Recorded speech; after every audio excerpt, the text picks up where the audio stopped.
ప్రశాంత్ గారి దగ్గర ఉన్న ఒక టెక్నిక్ ఏంటంటే మేము స్టిక్కీ నోట్స్ అని చెప్పేసి వాళ్ళకి మొత్తం వేసుకుంటాం. స్టార్టింగ్ సీన్ ఏంటి, దాని తర్వాత హీరో ఇంట్రడక్షన్ ఏంటి, దాని తర్వాత కాన్ఫ్లిక్ట్ ఏమైనా వస్తుందా, అట్లా మొత్తం స్టిక్స్ అన్ని వేసుకుంటాం. ఆ నోట్స్ అన్ని చూస్తూ డైలీ దాని మీద డిస్కస్ చేస్తూ ఉంటాం. Every line is equal to 15 minutes అన్నమాట.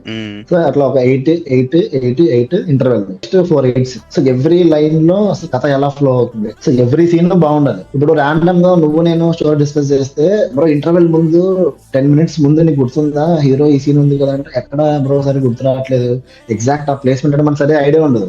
ఇదేంటే విజువల్ గా నీకు వాల్ మీద కనిపించేస్తా ఉంటది మన స్టోరీ అంతా. సో చూడగానే అర్థమైపోద్ది ఎక్కడెక్కడ ఫ్లాస్ కనిపిస్తుంది మనకు. మాకు ఏదన్నా మంచి హ్యాకింగ్ సీన్ ఉందంటే దాన్ని ఒక రెడ్ కలర్ లో పెట్టుకుంటాం, మంచి ఎమోషనల్ సీన్ ఉంటే గ్రీన్ కలర్ లో పెట్టుకుంటాం. సో అదేంటంటే ఎన్ని ఎమోషన్స్ ఉన్నాయి సినిమా మొత్తం, అది కొంచెం ఈజీ కదా మనకి. సో ఫైట్లన్నీ ఎన్ని ఉన్నాయి, ఆ ఫైట్లన్నీ ఎల్లో కలర్ లో పెట్టుకుంటాం. సో అట్లా మాకు ఏదైనా చూడంగానే సినిమా మొత్తం ఇన్ని ఫైట్లు పడుతున్నాయి, ఇన్ని హై సీక్వెన్స్ పడుతున్నాయి.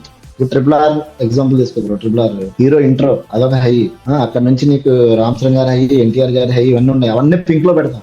అలా నీకు సినిమా మొత్తం చూసుకుంటే ఒక 20-30 పింక్ కలర్లు ఉంటాయి అనమాట. అంటే ఇన్ని హై సీన్స్ రాస్తున్నాం అంటే ఇన్ని సీన్స్ కి థియేటర్ విజిల్ పడుతుంది, అది కన్ఫర్మ్. ఆ రిమైనింగ్ అంతా డిప్స్, అంటే ఎక్కడెక్కడ ఎమోషన్ చేస్తున్నాం, ఎక్కడెక్కడ ఎమోషన్ పండిస్తున్నాం, అవన్నీ మనం గ్రీన్ కలర్ కానీ అలా పెట్టుకున్నాం. క్లారిటీ వచ్చేస్తున్నాం మైండ్ లోనే. నాకు చాలా హెల్ప్ అవుతుంది, దాని మీద డిస్కస్ చేస్తాం. ఎవ్రీ సీన్ గురించి రోజు డిస్కస్ చేస్తూ ఉంటాం.